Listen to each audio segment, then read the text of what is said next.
Assalamualaikum warahmatullahi wabarakatuh. Sebelumnya, perkenalkan nama saya Mujianti, NIM saya 203200210.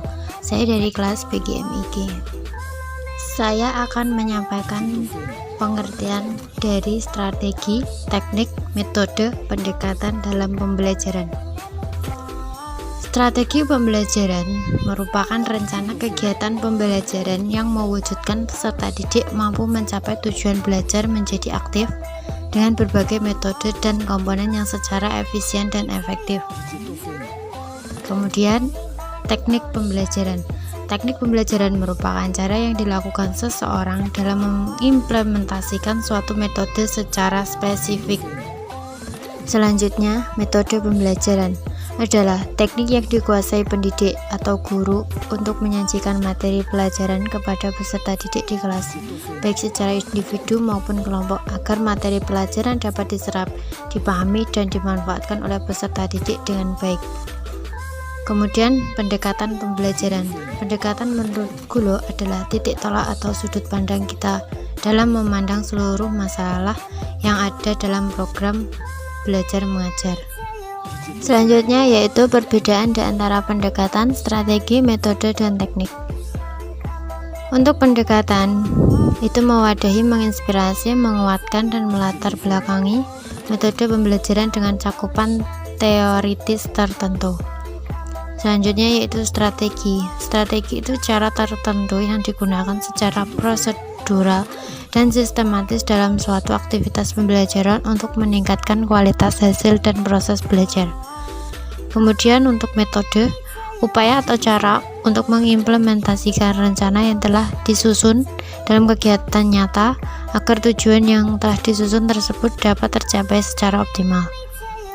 Dan teknik itu cara yang dilakukan seseorang guru dalam mewujudkan suatu metode pembelajaran secara lebih spesifik. Kemudian ada pengertian belajar. Menurut Evelyn Siregar, belajar merupakan sebuah proses yang kompleks yang terjadi pada semua orang dan berlangsung seumur hidup, sejak masih bayi hingga liang lahat. Pengertian mengajar menurut Maswan dan Koil Muslimin adalah pendidik memberi pelajaran kepada seorang peserta didik dengan cara melatih dan memberi petunjuk agar mereka memperoleh sejumlah pengalaman. Kemudian ada konsep dasar strategi belajar mengajar. Menurut Mansur, batasan belajar mengajar yang bersifat umum mempunyai 4 dasar strategi, yaitu pertama, mengidentifikasi serta menetapkan spesifikasi dan kualifikasi perubahan tingkah laku dan kepribadian anak didik sebagaimana yang diharapkan. Kedua, memilih sistem pendekatan belajar mengajar berdasarkan aspirasi dan pandangan hidup masyarakat.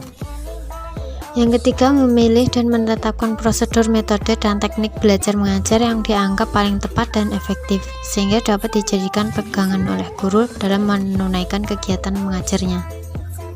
Menetapkan norma-norma dan batas minimal keberhasilan atau kriteria serta standar keberhasilan, sehingga dapat dijadikan pedoman oleh guru dalam melakukan evaluasi hasil kegiatan belajar mengajar. Belajar mengajar sebagai suatu sistem. Belajar sebagai suatu sistem adalah suatu kegiatan yang dilakukan oleh seorang guru secara instruksional, yang mana di sini guru sebagai penyedia sumber belajar, sehingga seorang guru harus mampu mengelola semua komponen-komponen agar dapat mencapai tujuan yang diinginkan. Dengan demikian diharapkan peserta didik mampu menerima dan akan terjadi umpan balik. Itu saja yang dapat saya sampaikan untuk tugas 1 strategi belajar mengajar. Kurang lebihnya mohon maaf. Sekian dan terima kasih. Wassalamualaikum warahmatullahi wabarakatuh.